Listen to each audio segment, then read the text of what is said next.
اعوذ باللہ من الشیطان الرجیم، بسم اللہ الرحمن الرحیم۔ مشکوٰۃ المصابیح کی 4515 حدیث میں حضرت جابر رضی اللہ تعالیٰ عنہ بیان کرتے ہیں، رسول اللہ صلی اللہ علیہ وسلم نے فرمایا، ہر بیماری کے لیے دوائی ہے۔ جب دوائی بیماری کے موافق ہو جاتی ہے تو مریض اللہ تعالیٰ کے حکم سے صحت یاب ہو جاتا ہے۔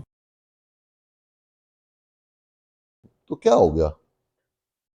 ٹھیک ہے، اچھے بھی تو لوگ آپ کو ملیں گے نا یار، اچھی میڈیسن بھی ملیں گی۔ اللہ تعالیٰ کہتا ہے میں نے کوئی بیماری ایسی پیدا نہیں کی جس کی شفا نازل نہ کی ہو۔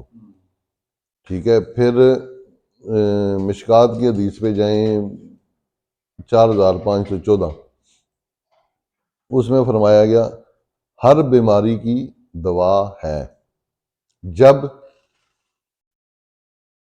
میڈیسن کی علامات بیماری کی علامات کے ساتھ موافقت کر لیں تو اللہ کے حکم سے شفا ہو جاتی۔ کوئی لفظ بیچ میں غلط ہو، میں مولانا نہیں ہوں، ٹھیک ہے، اگر کوئی لفظ غلط ہو جائے آپ پڑھ سکتے ہیں بہرحال ان حدیثوں کو مشکوٰۃ میں، کہ جب دوائی بیماری کے موافق ہو جائے تو اللہ کے حکم سے شفا ہو جاتی ہے۔ اس کا مطلب یہ ہوتا ہے کہ جب فرض کیا یوں ہے بیماری، جی ہم اس کو یوں گول سمجھ لیتے ہیں، تو ایسی ایک گول آپ کو دوائی بھی چاہیے کہ اس کی علامات اور اس کی علامات، فرض کیا بیماری آپ کی سرخ ہے اور سفید ہے، تو آپ کی جو میڈیسن ہے وہ بھی سرخ اور سفید ہونی چاہیے، یا کم از کم سرخ اور سفید سے ملتا جلتا کلر اس کا ہونا چاہیے۔ تو وہ جب دونوں آپس میں ملتے ہیں تو اللہ کے حکم سے شفا ہوتی ہے، یہ اللہ تعالیٰ کہہ رہا ہے۔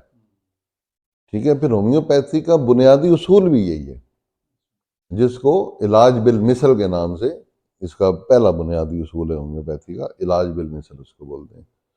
ٹھیک ہے، اس میں مثل کا علاج، مثل کے ساتھ یعنی ایک جیسی چیزوں کا، یعنی ایک جیسی بیماری ہے ویسی دوائی ڈھونڈیں۔ ڈاکٹر کا مین کام بھی یہی ہے۔ جہاں تک ساری میڈیکل ہم لوگ پڑھتے ہیں نا 5 سال 6 سال پڑھ کے، تو اس کا نتیجہ یہی ہوتا ہے کہ ہم نے بیماری سے مطابقت رکھتی ہوئی ایک دوائی ڈھونڈنی ہے۔ بس ہم اپنا کام بھول گئے ہیں۔ اصل چیز یہ ہے، ہم کہتے ہیں بس ہر مریض کو ایک ہی میڈیسن، ایک ہی نسخہ دیتے جائیں، ہمیں محنت نہ کرنی پڑے۔ ٹھیک ہے، بس اس میں تھوڑی سی محنت چاہیے کہ جیسی بیماری ہے۔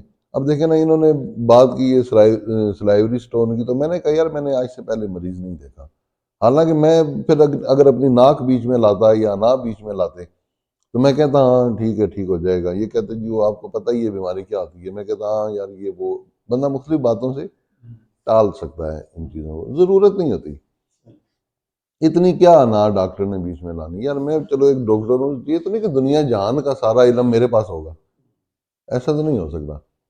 ایسے ہی جو ایلوپیتھک میڈیکل سائنس ہے، انہوں نے جو کتاب پڑھی ہوئی ہے نا وہ اس کے مطابق چلتے ہیں۔ عیسائی ہے، اس نے بائبل پڑھی ہوئی ہے، وہ اس کے مطابق چلتا ہے۔ ٹھیک ہے، ہندو ہے، اس نے گیتا پڑھی ہوئی ہے، وہ اس کے مطابق، اس سے باہر دیکھنے کی کوشش ہی نہیں کرتے نا، اصل پرابلم یہ۔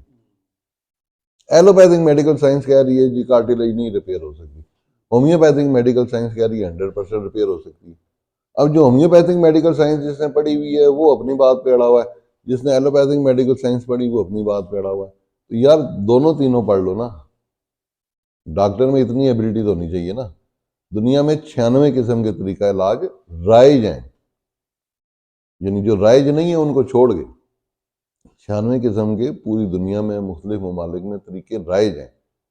ٹھیک ہے، آپ بھی سوچیں گے تو 8-10 تو آپ کے بھی ذہن میں آ جائیں گے، ہومیوپیتھی ہے، ایلوپیتھی ہے، حکمت ہے، اکوپنکچر ہے، میگنیٹ تھراپی ہے، فزیو تھراپی ہے۔ ٹھیک ہے، پھر یہ یونانی طریقہ علاج ہو گیا، کلر تھراپی ہو گیا، ٹھیک ہے، روشنی سے بھی لوگ علاج کرتے ہیں۔ ٹھیک ہے، پھر یہ نفسیاتی جو ہے، اس کو کیا سائیکولوجی جو ہے، یہ بھی طریقہ علاج ہے کہ یہ تو مشہور زمانہ جو ہمارے پاکستان میں بھی سارے اویلیبل ہیں۔ یوگا سے لوگ علاج کرتے ہیں۔ ٹھیک ہے، یہ بڑے طریقے ہیں۔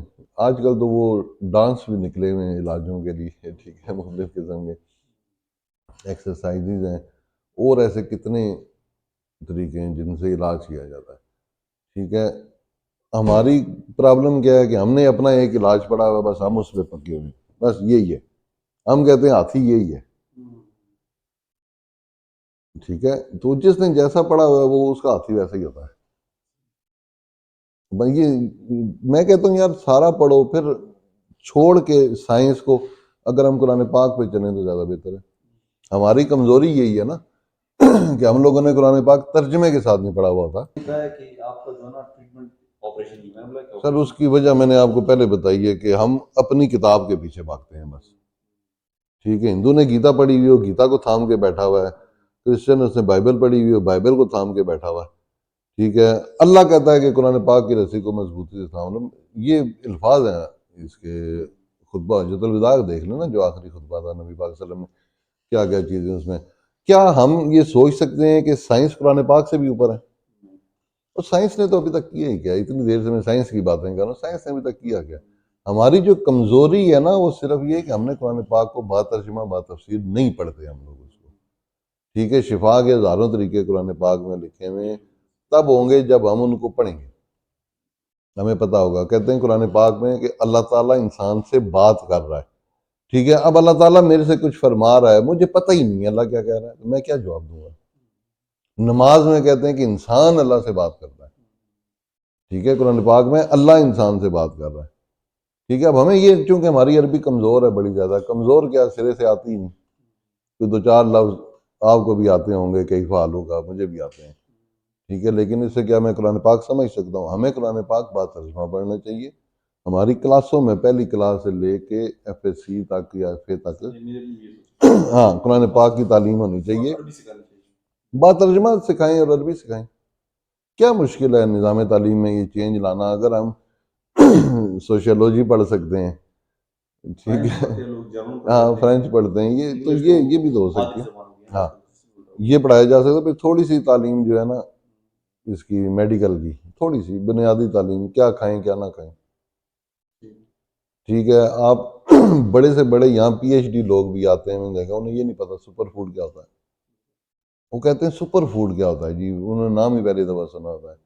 یعنی سپر ایک اچھا لفظ ہے کہ بہت اچھا فوڈ کون سا ہے.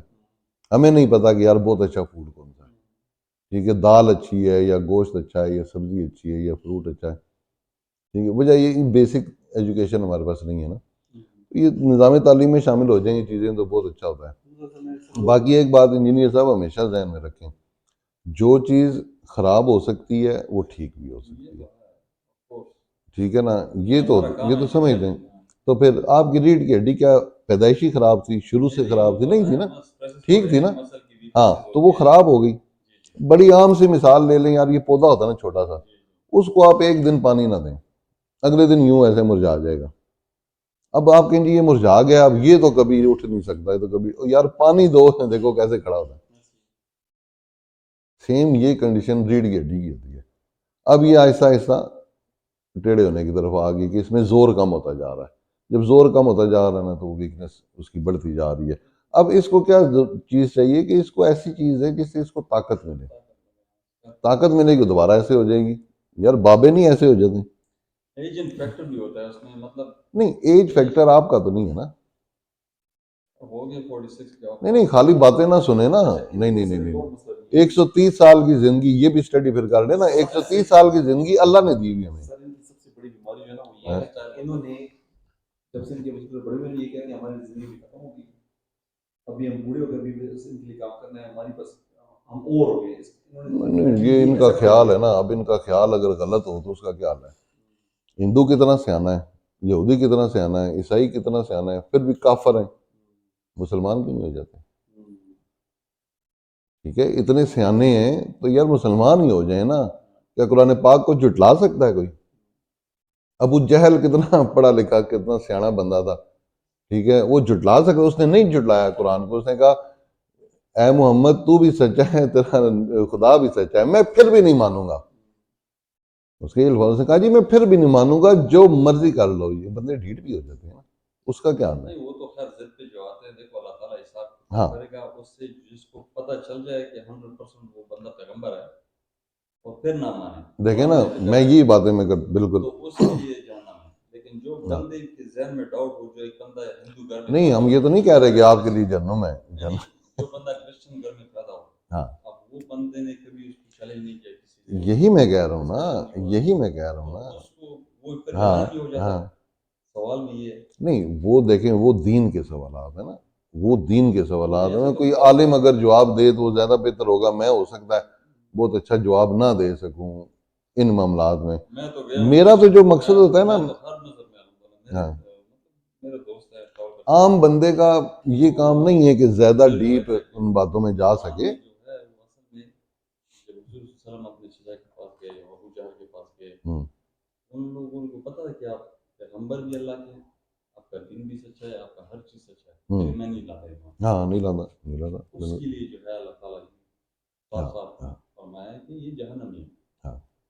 لیکن جو بندہ پیدا ہی ہوا ہے اس گھرانے میں، اب بھی ہم لوگ اگر ہم لوگ بائی چانس پیدا ہو گئے مسلمان گھرانے میں پیدا ہو گئے ایسے ہی. منتروں میں بیٹھے ہوئے کیا ہوتا، کسی نے چیلنج کیا، حضور صلی اللہ علیہ وسلم تو جاتے تھے، انہوں نے چیلنج کیا، ریلیجیسلی انہوں نے چیلنج کیا اس کے اوپر. بس ابھی بھی ایک دوسرے کو چیلنجز کرتے ہیں نا، ابھی بھی مسلمان جا کے تبلیغ کرتے ہیں، سارے چیلنج تو کیا جاتا ہے. 1% بھی ڈاؤٹ ہے میرا، یہ وہ ہے کہ آپ کے ذہن میں ڈاؤٹ ہے، آپ کا ڈاؤٹ کلیئر نہیں ہے، میرے خیال سے اللہ تعالیٰ آپ کے ساتھ آپ کی معاملات پہ آپ کے اخلاق پہ حساب کتاب کرے گا. نہیں وہ چلے وہ آپ کا خیال ہے نا. دیکھیں اس بات میں آپ کو زیادہ نہیں گائیڈ کر سکتا، کیونکہ حقیقتاً یہ مسائل جو ہے نا فقہ کے اور دین کے نا، ہاں وہ تو کر لیتے ہیں. یہی بات میں آپ کو کہہ رہا ہوں کہ اگر کوئی ڈاکٹر یہ کہہ دیتا ہے نا یہ نہیں ٹھیک ہوتا تو یہ کوئی بڑی بات نہیں ہے. یہ تو اپنے ہمارے ہم لوگ جہازوں پہ ٹرانسپورٹ کرتے ہیں، ایک بندہ آ جاتا ہے یار یہ سالو نہیں ہوتا، ہم لوگ اسی لیے تو بیٹھے ہیں بیک آفس میں. آپ کو بولتے ہیں 8 بجے 8:30 گھنٹے سے بیٹھے ہوتے ہیں بیک آفس میں. تو بس یہی ذہن میں رکھیں کہ اگر آپ یہ سوچتے ہیں نا کہ ڈاکٹر آپ کو کہہ رہا ہے جی یہ تو نہیں ٹھیک ہو سکتا، تو اس کی سوچ غلط ہے. ٹھیک ہو سکتا ہے، ٹھیک ہو جاتا ہے، اس کے مختلف ٹھیک ہو جائے گا. ہاں یہ بات مجھے مطلب یہ 2-3 لوگوں سے میں نے مشورہ کیا کہ یہ آپ سیٹی پہ جا سکتے ہیں ہونٹوں سے، ویسے ہی لوگ بڑی بڑی اونچی سیٹی پہ جاتے ہیں، کچھ انگلیاں رکھ کے بجاتے ہیں، کوئی ایک انگلی سے، کوئی بغیر انگلی کے. ہر بندہ ہر کام نہیں کر سکتا.